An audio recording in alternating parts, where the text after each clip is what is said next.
লজ্জা শরমের গুলি মারি।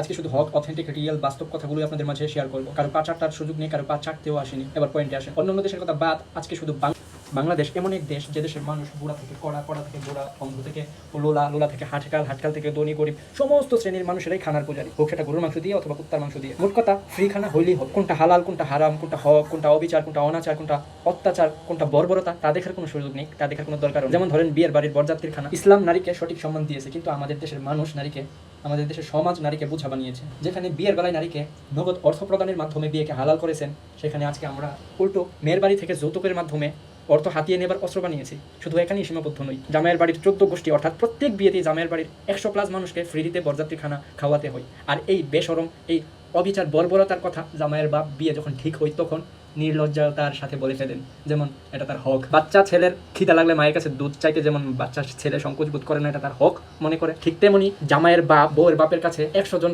বরযাত্রী নিয়ে তার বাড়িতে গিয়ে ফ্রিতে খাওয়াবে, সেই দাবিটাও তার হক মনে করে, নির্লজ্জতার সাথে প্রকাশ করে। একটু সংকোচ বোধ করেন না, এটাই আমাদের সমাজ। আর এজন্য আমি বলিলাম, মানুষের এটা দেখার সুযোগ নেই কোনটা হক, কোনটা হালাল, কোনটা আরাম, কোনটা গরুর মাংস, কোনটা কুত্তার মাংস তারা খাচ্ছে।